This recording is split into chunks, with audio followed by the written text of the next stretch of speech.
Bismillahirrahmanirrahim. Assalamualaikum warahmatullahi wabarakatuh.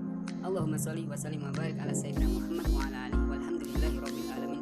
Qala Allah ta'ala fil kitabil karim qul illahumma malikal mulki tu'til man tasya' wa tanzi'u man tasya' wa tu'izzu man tasya' bil khair innaka ala kulli syai'in qadir.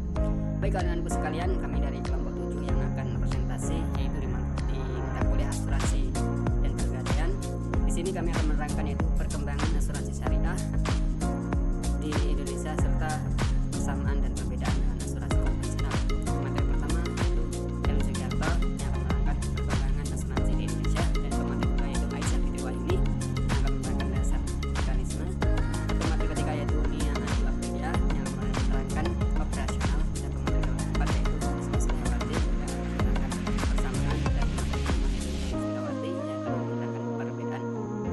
Baik, langsung saja di materi pertama yaitu saya sendiri yang akan menerangkan perkembangan asuransi di Indonesia. Nah, selama beberapa tahun belakangan ini perkembangan asuransi di Indonesia menunjukkan angka kemajuan yang cukup baik. Perusahaan asuransi menunjukkan geliat pertumbuhan di dalam usaha yang mereka jalankan, yang mana semakin hari semakin banyak nasabah yang menggunakan layanan asuransi di dalam kehidupan mereka. Kesadaran masyarakat akan pentingnya sebuah perlindungan atas berbagai macam risiko yang bisa terjadi dan menimpa diri mereka sewaktu-waktu adalah salah satu penyebab tingginya jumlah pengguna asuransi belakangan ini. Hal ini ditentukan saja menjadi sebuah keuntungan tersendiri bagi perusahaan asuransi yang menyediakan layanan asuransi di masa akan semakin luas pasar yang bisa diolah dan dijadikan sebagai sasaran penjualan produk yang mereka miliki. Berdasarkan data yang dirilis oleh Otoritas Jasa Keuangan atau OJK, diketahui bahwa perkembangan industri perusahaan di Indonesia memiliki peran yang signifikan dalam mendukung terjadinya proses pembangunan nasional. Hal ini dilakukan atas kontribusi perusahaan asuransi dan memiliki dana jangka panjang dalam jumlah yang besar, yang kemudian digunakan sebagai dana dalam membangun yang dilakukan oleh pemerintah. Di dalam layanan yang diberikan oleh perusahaan asuransi, masyarakat juga mendapatkan dukungan dalam bentuk perlindungan atas berbagai risiko dan juga kerugian yang bisa saja menimpa mereka sewaktu-waktu, terutama di saat mereka sedang menjalankan usahanya. Ketika kepercayaan masyarakat terhadap sebuah produk telah tercipta, maka akan semakin mudah untuk mengembangkan dan melakukan penjualan produk tersebut. Hal inilah yang terjadi di dalam bisnis asuransi, di mana semakin banyak orang yang menginginkan sebuah jaminan atau perlindungan terhadap berbagai macam risiko yang akan mereka hadapi di masa yang akan datang. Mungkin cukup sekian dari saya, akan dilanjutkan di materi yang selanjutnya. Assalamualaikum warahmatullahi wabarakatuh. Perkenalkan, nama saya Aisyah Fitri Wahyuni, NPM 1804002007. Di sini saya sebagai pemateri kedua akan melanjutkan materi yang sebelumnya, yaitu tentang dasar mekanisme pegadaian syariah.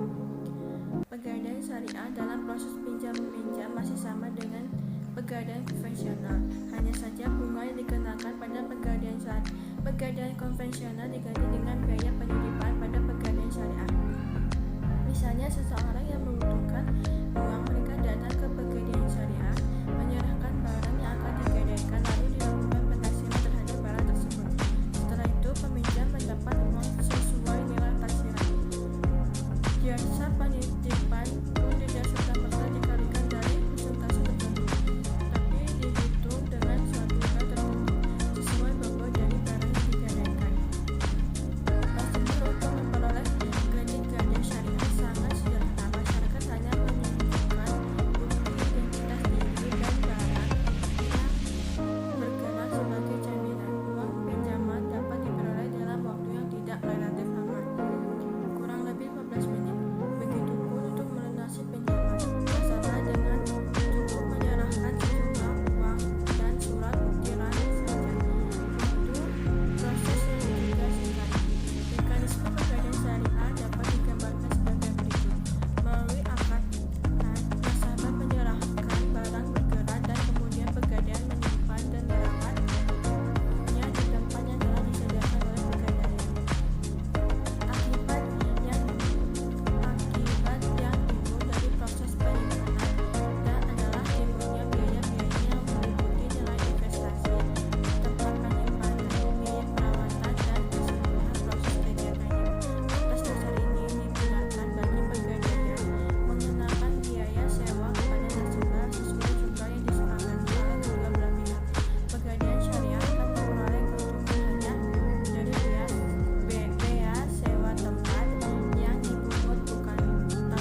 Prodi Ekonomi Syariah.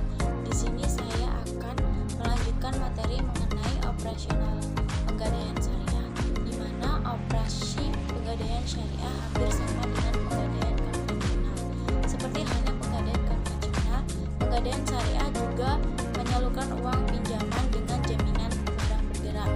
Pegadaian sebagai lembaga perkreditan milik pemerintah akan mendapatkan pengaruh juga dari luar lingkungannya, karena ke depan pengaruh keuangan global akan memberikan pengaruh yang cukup signifikan bagi pengembang kinerja Pegadaian Syariah sendiri, dan dapat menjadi peluang tapi dapat juga menjadi tantangan.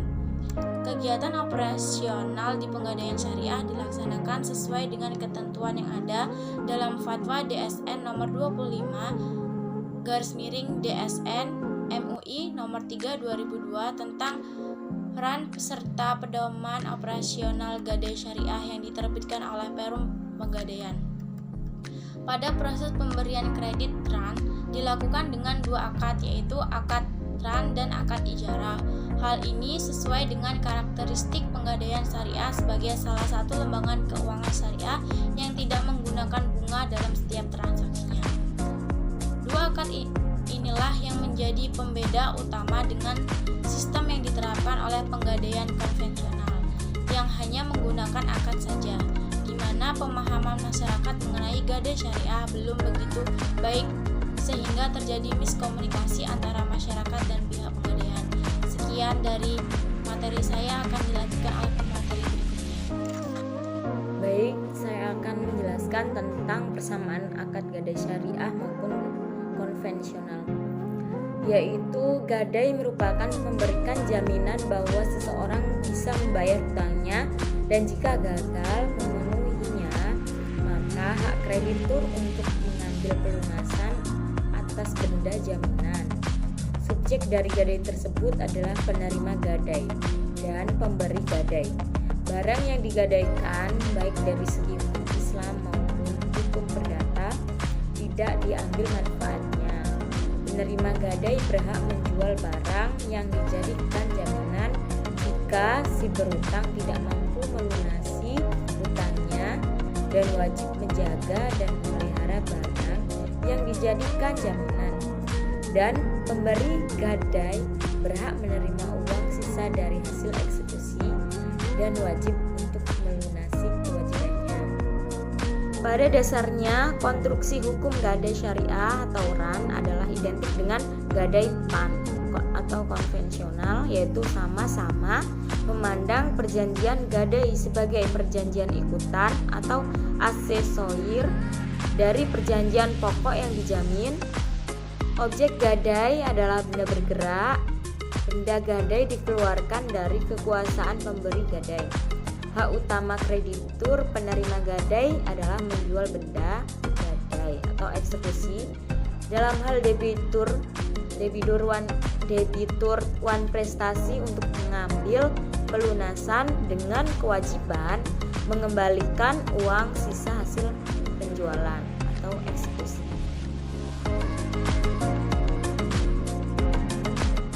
Assalamualaikum warahmatullahi wabarakatuh. Nama saya Nia Yustikawati, NPM 1804040071. Di sini saya akan melanjutkan materi yang selanjutnya, yaitu mengenai perbedaan penggadaian konvensional dan penggadaian syariah. Penggadaian syariah atau arahan adalah menahan salah satu harta milik peminjam sebagai jaminan atas pinjaman yang diterimanya. Sementara penggadaian konvensional adalah suatu hak yang diperbolehkan seseorang yang mempunyai piutang atas barang bergerak. Perbedaan mendasar dari gadai syariah dan gadai konvensional adalah pengenaan biaya. Gadai konvensional memungut biaya dalam bentuk bunga yang bersifat kumulatif dan berlipat ganda, sedangkan pada gadai syariah tidak berbentuk bunga, tetapi berupa biaya penitipan, pemeliharaan, penjagaan, dan penaksiran. Jadi singkatnya, gadai syariah lebih kecil dan hanya sekali dikenakan. Berikut terdapat tabel mengenai perbedaan penggadaian syariah dan penggadaian konvensional. Yang pertama, pada penggadaian syariah, biaya administrasi berdasarkan barang. Sedangkan biaya administrasi pada konvensional berupa persentase yang didasarkan pada golongan barang. Yang kedua, penggadaian syariah. Apabila pinjaman tidak dilunasi, barang jaminan akan dijual kepada masyarakat. Sedangkan pada penggadaian konvensional, apabila pinjaman tidak dilunasi, barang jaminan dilelang kepada masyarakat. Yang ketiga, pada penggadaian syariah, uang pinjaman 90% dari taksiran. Sedangkan penggadaian konvensional, uang pinjaman untuk golongan A 92%, sedangkan untuk golongan B, C, D 88-86%. Yang keempat, pada penggadaian syariah maksimal jangka waktu 3 bulan, sedangkan pada penggadaian konvensional maksimal jangka waktu 4 bulan. Yang kelima, pada penggadaian syariah kelebihan uang dari penjualan tidak diambil oleh nasabah, tetapi diserahkan kepada lembaga JIS. Sedangkan dalam penggadaian konvensional, kelebihan hasil lelang tidak diambil oleh nasabah, tetapi menjadi milik penggadaian. Demikian penjelasan yang dapat kami sampaikan. Apabila ada kesalahan, kami mohon maaf, dan kepada Allah kami mohon ampun. Saya akhiri, wassalamualaikum warahmatullahi wabarakatuh.